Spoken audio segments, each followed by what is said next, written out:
gente, tudo bem? Então, hoje falando sobre a série da nossa Reforma Protestante, mês de outubro, rolando aqui na produção do vídeo, né? Hoje nós vamos falar sobre um dos 5 solas, que é o Sola Scriptura, né? Bom, dentro do que nós podemos entender como as bases que sustentam a reforma e também as bases que sustentam a fé cristã, do meu ponto de vista, acredito que podemos entender que as escrituras partem de um princípio para nós, né?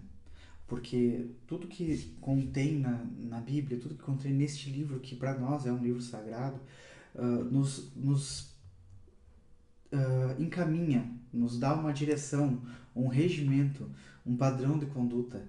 Né? Eu gosto de ver a Bíblia como o manual da criação, o manual da vida.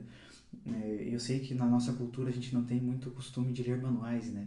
Mas esse sem dúvida é o manual mais importante da humanidade e muito pouco se lê a respeito dele, né? Então, falando sobre o Sola Escritura, eu quero falar com vocês sobre 4 pilares que sustentam a nossa crença, a nossa fé a respeito do que a Bíblia representa para a nossa fé. O primeiro pilar é a Bíblia como a Vox Dei, né? Ou seja, a voz de Deus. Então, se a Bíblia é a voz de Deus, tudo que ela diz, tudo que contém nela, é 100% verdade e 100% palavra de Deus. Em 2 Timóteo, capítulo 3, versículo 16, a gente lê o seguinte: Toda a escritura é inspirada por Deus e é útil para ensinar, para redarguir, para corrigir e para instruir em justiça. Então, se toda a escritura é inspirada por Deus, toda a escritura é inspirada por Deus. E lá nós encontramos tudo o que todos nós precisamos para viver uma vida boa, uma vida agradável e uma vida abençoada por Deus. O segundo ponto que nós encontramos a respeito das Escrituras é visto em Salmos 19, 7, que diz assim: A lei do Senhor é perfeita e restaura a alma. Os testemunhos do Senhor são dignos de confiança e tornam sábios os inexperientes. Esse segundo pilar nós podemos entender como a Bíblia sendo inerrante. Não, se a Bíblia é a voz de Deus, como nós vimos no primeiro pilar, Deus não erra, Deus não falha, Deus não mente. Se Deus é perfeito, então tudo o que ele escreveu também é perfeito. E tendo em vista que ele escreveu a Bíblia usando pessoas, a Bíblia em si mesmo tem todas as respostas para as perguntas que ela se propõe, para as perguntas que a humanidade se propõe, e também ela tem todas as respostas, certo?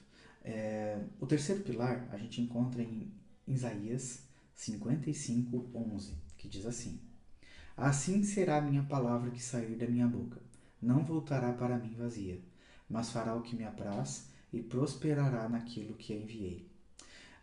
Esse terceiro pilar, ele nos dá a entender que a Bíblia é infalível. A palavra de Deus é infalível. Ou seja, ela não erra.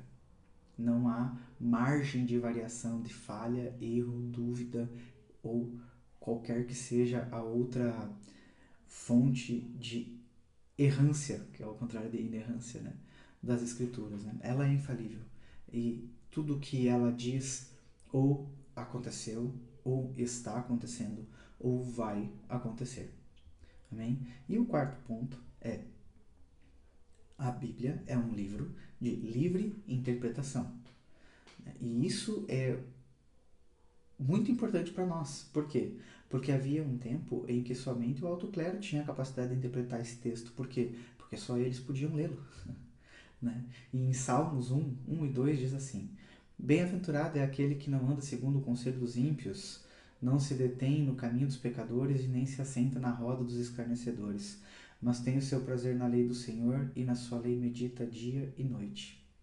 Então, em Salmos 1 e 2, a gente consegue perceber a importância de se deleitar na lei, né? Ou seja, meditar na lei dia e noite. E a palavra de Deus diz que ao fazer isso e não outras coisas, nós somos bem-aventurados. Então, através da palavra de Deus, nós podemos conhecer Deus. conhecer Jesus, conhecer o plano que Ele tem para nós. A palavra do Senhor proferida desperta em nós a fé que vem de Deus para a salvação. Mas se nós não lemos esta palavra, que palavra teremos para a salvação para nós e para outras pessoas? Agostinho de Hipona, em um de seus livros, ele disse assim: feriste meu coração com a tua palavra, desde então eu te amei. O processo de conversão, santificação e conhecimento a respeito de Deus é pragmático e racional. Ao ler a Bíblia, nós somos lidos por ela e o Senhor fala conosco. Amém? Então que Deus te abençoe e que você possa entender como um pilar essencial da sua vida o bom conhecimento das Escrituras. A palavra de Deus é suficiente. Leituras complementares são muito boas, mas elas não podem fundamentar a nossa fé. Elas não podem estabelecer doutrinas sobre nós. De verdade, muitas igrejas neopentecostais hoje estabelecem doutrinas que não são bíblicas a partir de pessoas que escrevem subentendendo aspectos bíblicos.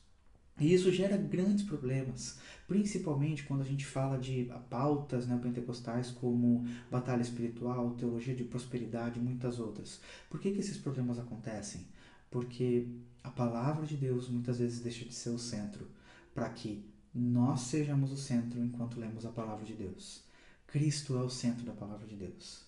E Cristo em nós é a esperança da glória. Amém? Que Deus te abençoe. E até o próximo, hein?